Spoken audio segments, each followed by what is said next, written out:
Hi friends, today let's solve questions related to microprocessor and microcontroller in 2020 AP ESET question paper. So let's start. So 8051 series has how many 16-bit registers?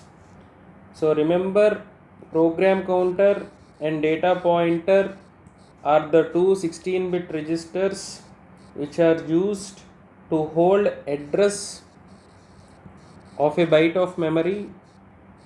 So remember, you will be having two 16-bit registers. Next, how are the status of carry and auxiliary carry and parity flag affected with these instructions? Move accumulator comma a comma hash 9c and add a comma hash 64. You are using a immediate addressing mode. Here first 9c is transferred to accumulator and then you are adding 64, so 9c plus 64 in hexadecimal, it is simply 1001 1100 this 0110 and 0100. This will be simply you're having an carry. So here both carry and auxiliary carry are generated, therefore the carry bit will be 1, auxiliary carry will be 1 and parity will be 0. Next,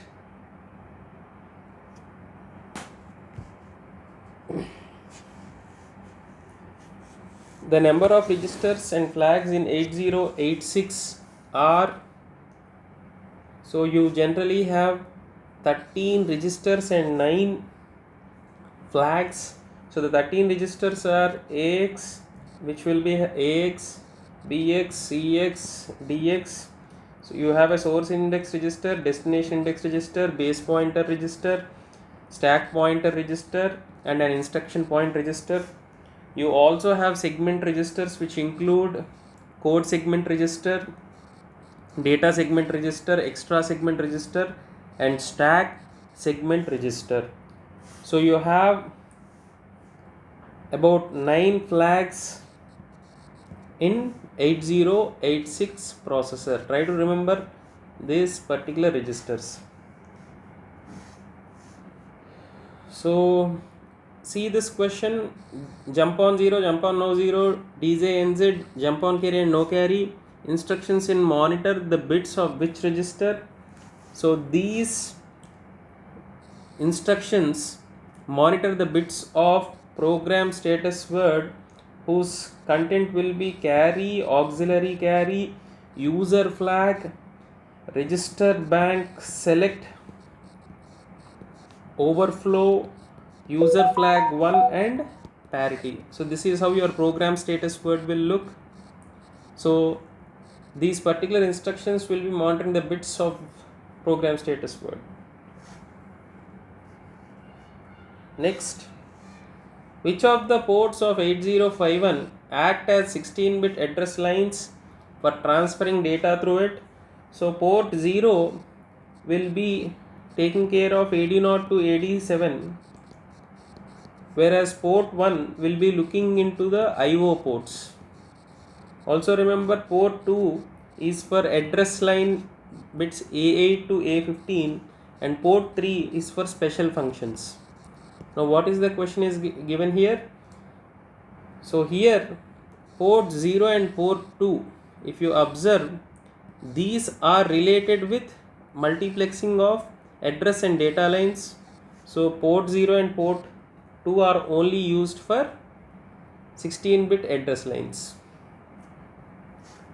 Next, port C of a 8255cc can function independently as, here it can work as input or output boards.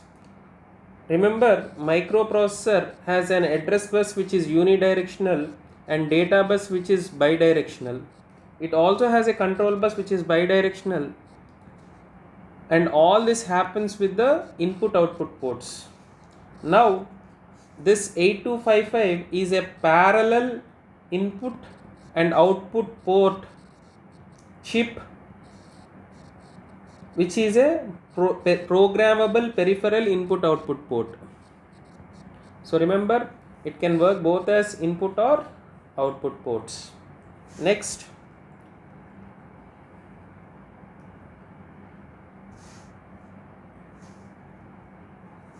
in 8257 DMA, direct memory access, each of the 4 channels has a pair of two 16-bit registers. I will show you the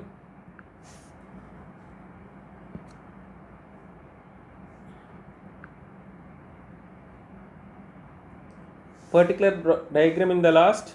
So 8257 will be having two 16-bit registers. Okay, remember this. So the instruction move AX comma 1234H is a standard example. Okay, so here the addressing mode is immediate addressing mode, and immediate addressing mode is not really an addressing mode into memory. Remember it, rather it is an instruction format that directly includes data to be acted as a part of the instruction.